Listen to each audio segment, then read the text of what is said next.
Alex Hazen is a 29-year-old healthcare simulation and video game developer, originally from Wilmington, Delaware.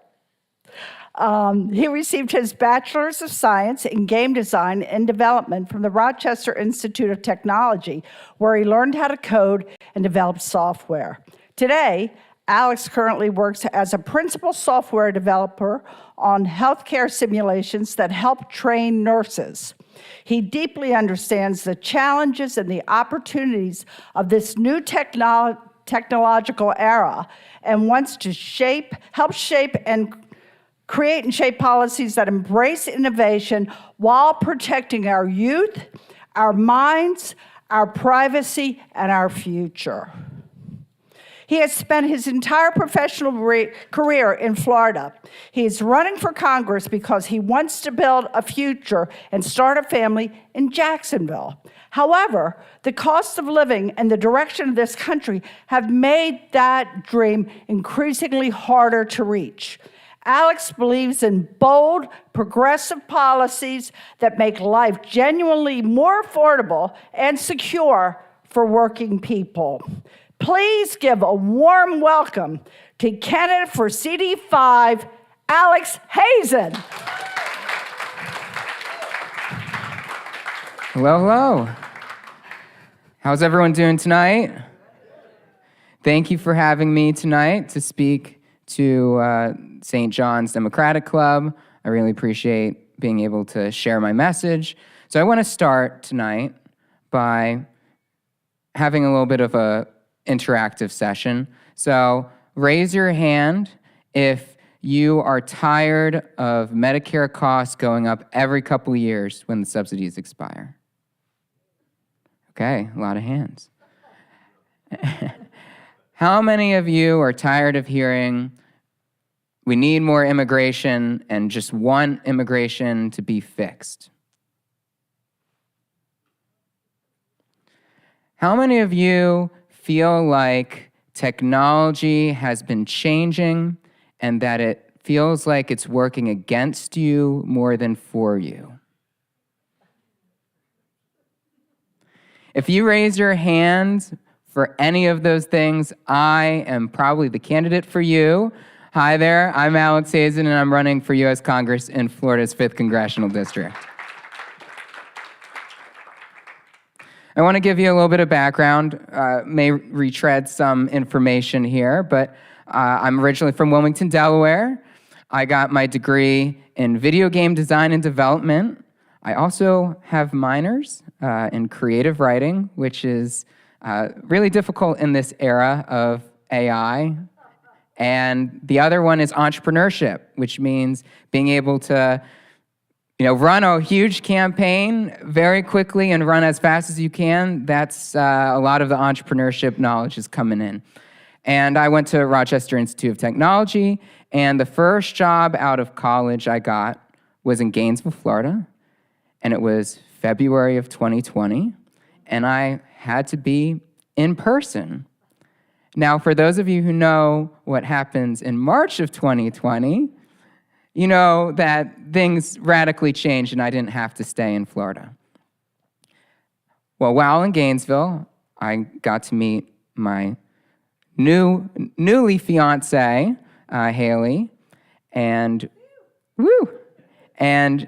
we were deciding where our next adventure would be, and we looked around and we looked at where we wanted to go, and she is a 4th-generation Jacksonvillian. And so the idea of moving to this side of Florida was something that came up, and it just made sense. And so that, along with the beaches, because, of course, gotta love the beaches. I think she wanted to move to Jacksonville more for the beaches and than anything else. But we came over to Jacksonville because we wanted to start a family, raise a family, and create a 5th generation of Jacksonville. And so one of the reasons why I'm running is because things are unaffordable. To raise a family, it costs a lot of money. The average cost for someone having a birth in a hospital, uninsured, is $11,000. That's unaffordable. We can't have that. My brother's health insurance, he's an ice skater. He did the circuits for Disney on Ice, and now he coaches ice skating. And when the subsidies expired, his cost for Medicare went from $20 to $200, a 10 times increase. And we can't keep doing that every 2 years. That's not okay. People can't plan around a 10 times increase. So one of the reasons why I decided to run was family and affordability. Another aspect is technology. So in my day job, I use tech. I create video games for nurses. And I know what it means to make emerging technology that helps people, that saves lives, or helps people train to save lives. And the iteration of technology that we're seeing today with generative AI and how some of these social media companies are operating, it's not to help us. We're the product, or we're replacing ourselves. And we can't keep having that happen.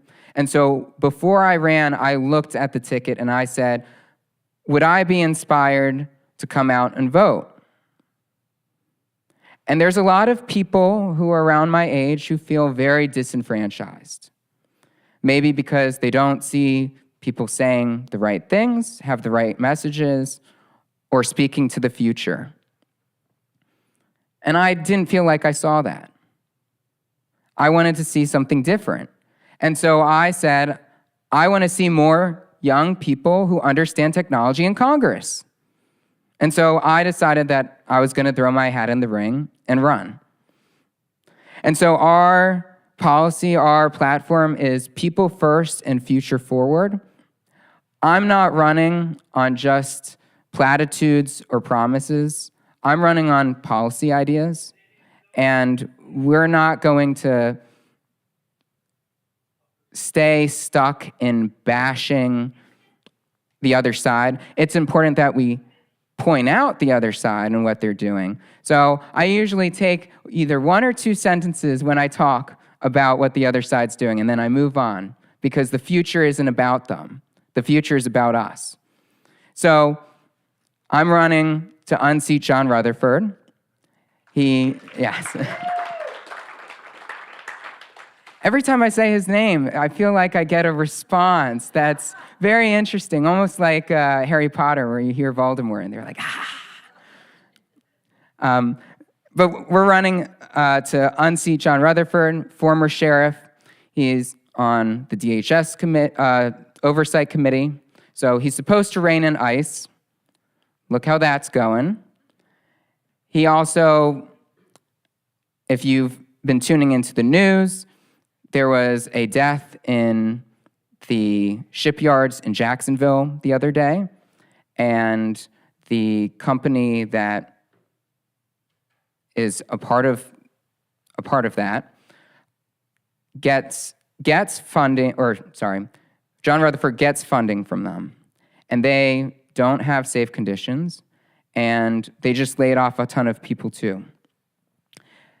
And that's not the only thing. I mean, he's an enabler of Trump, and when January 6th happened, he had nothing to say about our police officers that were in the Capitol, and he's a former sheriff. That should have been something that was of top of mind. Now that we're through with that, let's talk about the future. So I'm running on a platform of people first, future forward. People first meaning we need to create policies and create change that positively impact everyone's lives. So I'm fighting for Medicare for all, because that's what we truly need at the end of the day. And I call myself a 3P Democrat: a populist, pragmatic, progressive, which means I'm going to fight for Medicare for all to be the solution, But I know that we may have to fight today to do more drug negotiations with pharmaceutical companies, expand Medicare, and expand the age that people are able to start gaining access to Medicare. So that's one of the policies that I'm really proud to run on. Another one is job protections. We need to pass the PRO Act. We need to make sure that unions are possible in as many industries as possible. And we need to make sure that we protect people's jobs from AI and automation, because I would love to get to the future where it's like the Jetsons and people don't have to work as much. But we're not quite there yet, and people need jobs to live. We run in an economy where people need jobs to earn money to live. And if we eliminate jobs, that's hard to do. So the other aspect of our platform is future forward. And I take this aspect of our campaign very seriously. So AI, we need to make sure that common sense things are coming through with AI legislation. There's been bipartisan work on AI regulations already. If you haven't seen, a couple months ago, they banned AI porn from being able to happen, because why would we let generative AI be able to take anyone's face in here and, create something that's an invasion of privacy? But the statistics really show that people are for common sense technology regulation, AI reform. Last month, there was a survey that came out, and it said only 5% of the general population believe in unregulated AI. You know what that means? Democrats, Republicans, independents, libertarians, 95% of the public say we need some level of restrictions. And that may mean protections for jobs. It can mean preventing AI from replacing certain jobs. In China last month, there was a whole lawsuit, a whole ordeal. And one of the companies in China laid off the majority of their people at the company. And in China, they said, oh, you can't do that. You can't lay off everyone without providing some level of support so that people just aren't unemployed and on the street. And so if China's doing some of that, and everyone agrees we should be doing some of that here in the United States, we should be doing that. Now, if you're really caught up on the news, the other thing that I really like to talk about is about social media regulation to a certain degree. If you don't know, there's a lot of things in social media, or designs that are used in social media, called dark design patterns or deceptive design patterns. It's a way to keep you addicted to your technology. Have you ever gone on your phone and said, I'm going to spend 5 minutes looking at Facebook?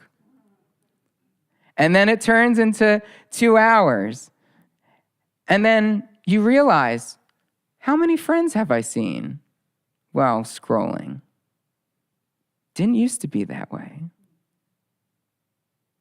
It's because they've changed everything about social media. They've made it algorithmic. They've made it so that you can scroll infinitely. You lose yourself. And those things are part of ways that these big tech companies have constructed their apps in ways that are dangerous for people. And there was a lawsuit 2 months ago that got settled for $300 million against Meta in California about some of these things. And we need to actually have regulations in place so it just isn't, oh, they have to pay a fine every couple years, because it is impacting our attention spans. It's impacting how we interact with people. It's affecting our lives because we're sucked into technology in a way that's not healthy when we want to be doing other things. This past week in Europe, there was a ban for social media for people under the age of 16. And the same thing happened in Australia at the beginning of the year. I have some opinions about how to go about it in the US. I don't know if a straight ban makes sense, but some level of restrictions do. The last thing for Future Forward is really important, and I wanted to talk a little bit more about it tonight than I have previously, which is fixing our government. There's a lot of stuff that we need to do. And starting off, the things that everyone can agree on, and what I'm running on, because what I've seen is that you can be a progressive in some of these areas if you're communicating the right message. Populist ideas that resonate with everyone. And you would have seen it at the State of the Union this past year, where Trump goes, oh yeah, we should cap credit card interest rates. And then all the Democrats stood up and clapped. And he's like, oh, wait, what? Because there are actual populist policies that people agree on like that. Money out of politics.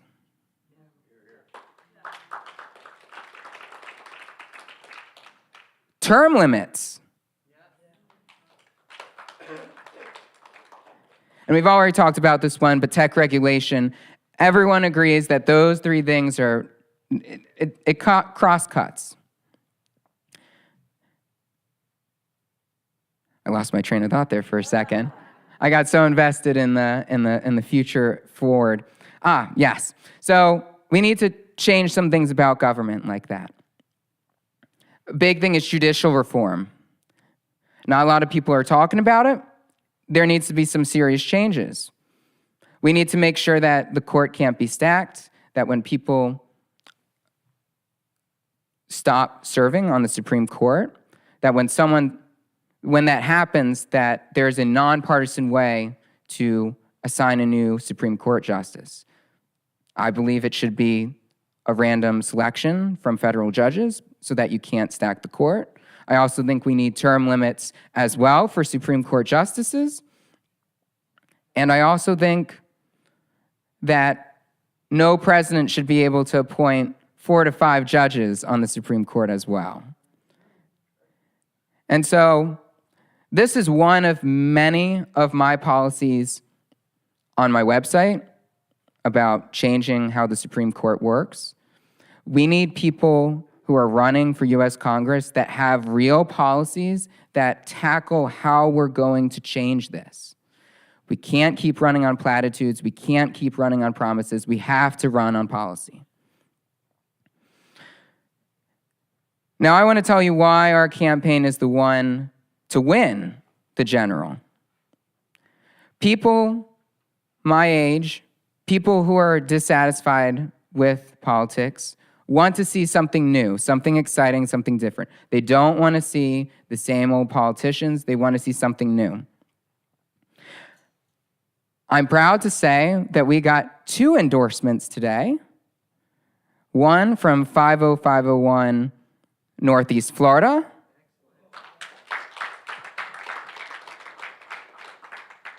The other one, I'm not quite sure if I'm going to share with the wider public.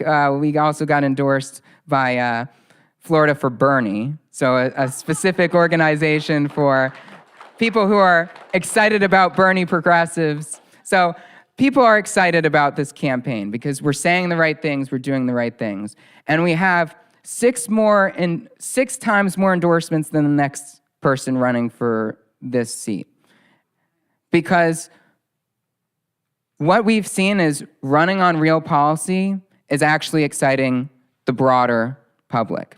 And we're trying to build coalitions, and that's why we've also been endorsed by the Progressive Caucus of Florida.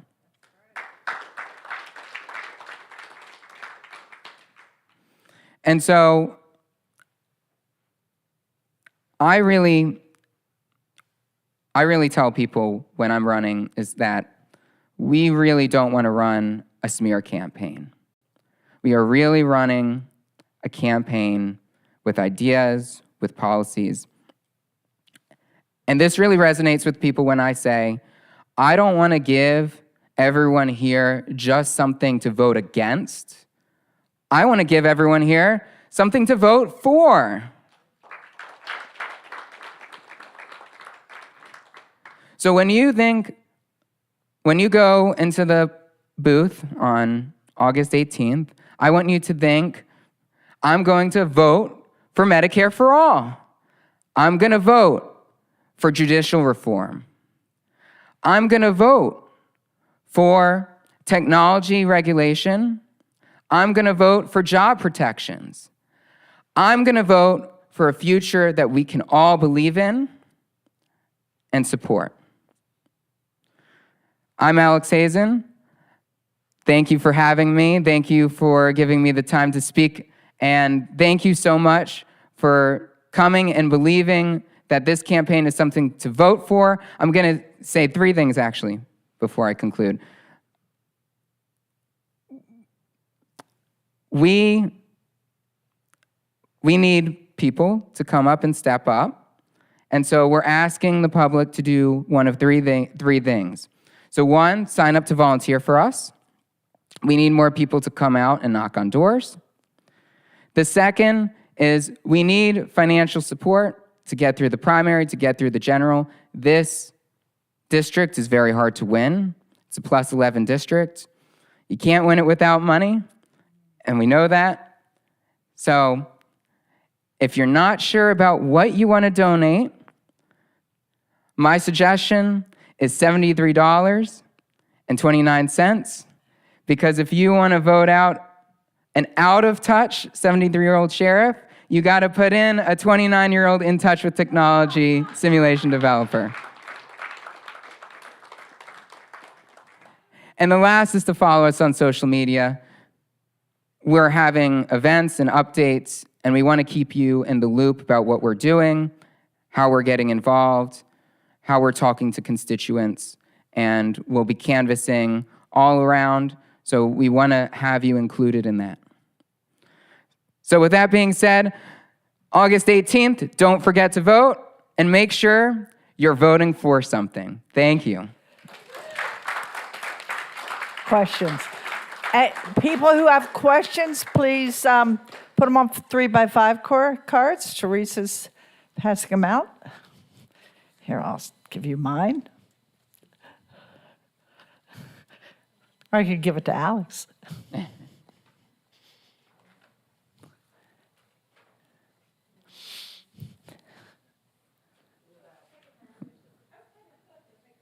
Anyone have any off-the-cuff questions? Okay. Yes. Alex, what is your position on reproductive rights? Great question.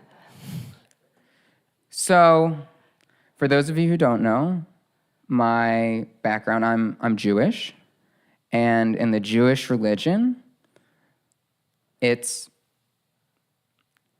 first thing is we do everything that we can to save the mother.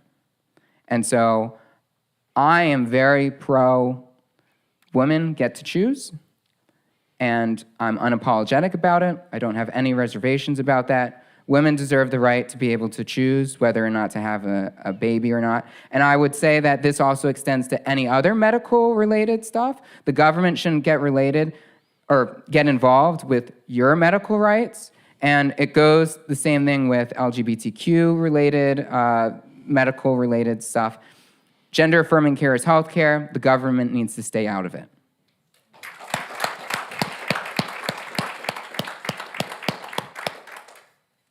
Anybody else? Yeah. Hi, how you doing? Good. Do you want to hear? You step up to the mic. So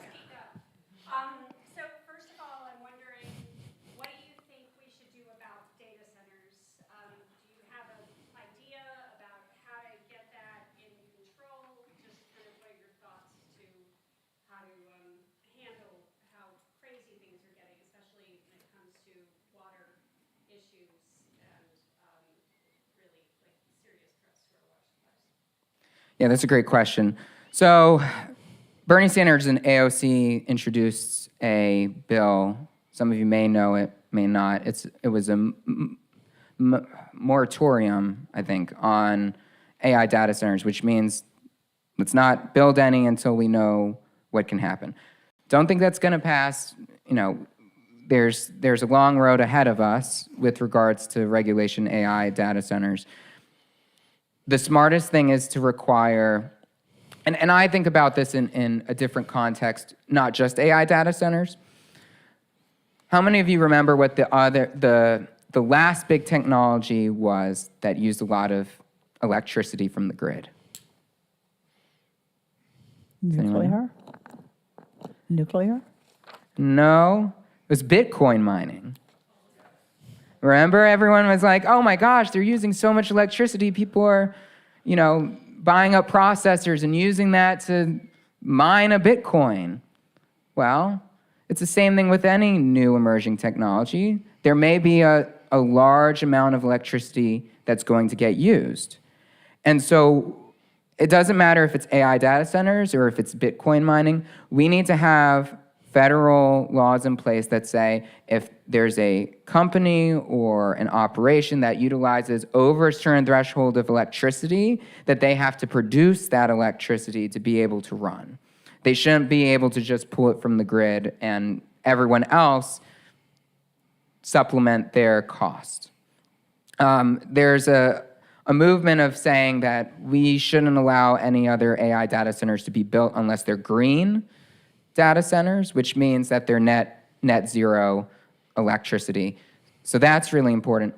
Water usage, I think, is important in a different way, where there are definitely communities where they're more sensitive to droughts.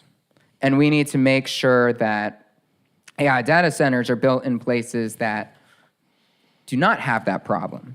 So Florida had a burn ban a couple weeks ago because we didn't have enough water, enough rain, and AI data centers would not help that at all. So there may need to be some level of, saying these areas, if they're subject to drought, the EPA may say you can't build AI data centers there because of the water usage. That's what I would say would be the best way to go about for environmental effects. For job effects, we definitely need to have stronger labor laws to protect people's jobs. Because my belief is that AI should be a tool, not a replacement for people. Your thoughts on saving Social Security from insolvency? Yes. So Medicare, Social Security, a lot of these social programs, there's always something brought up of like, we can't afford it.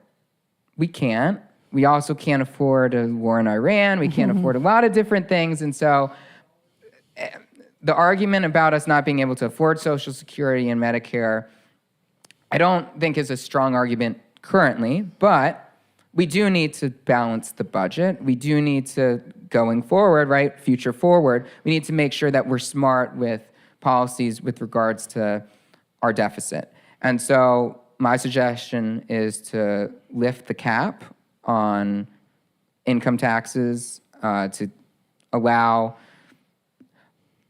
the cap for any of the taxes, and allow more progressive tax policies to come in place to keep those programs solvent. It doesn't make sense that we cap the tax rate at a certain percentage once your income explodes. It just doesn't make sense, and it prevents these programs from being solvent. Okay. Any other questions? Okay. I'm wondering if you plan on bringing climate into the discussion on a higher level than it's currently being treated, especially for the state of Florida. We're at such risk of sea level rise, and I'm really concerned with how we've been ignoring this issue that affects us so greatly. Yeah, I agree. I think what I think about, and is a winning message, I think is, this state, we run on sunshine, right? That's what we say. We're the sunshine state. We should run on sunshine.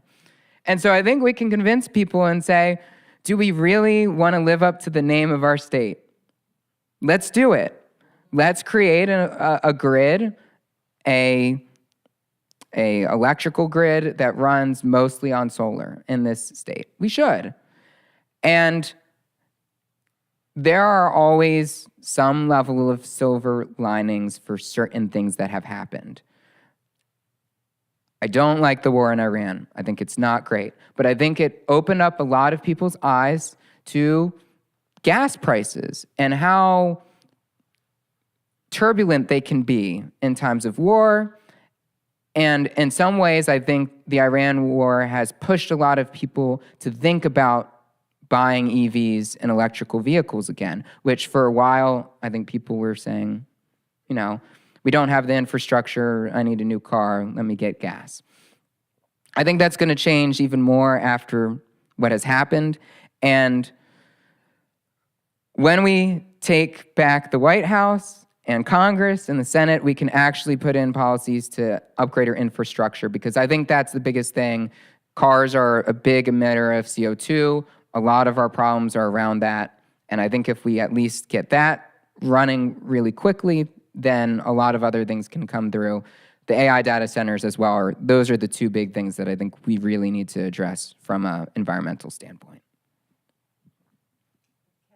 Okay. Thank you. Thank you.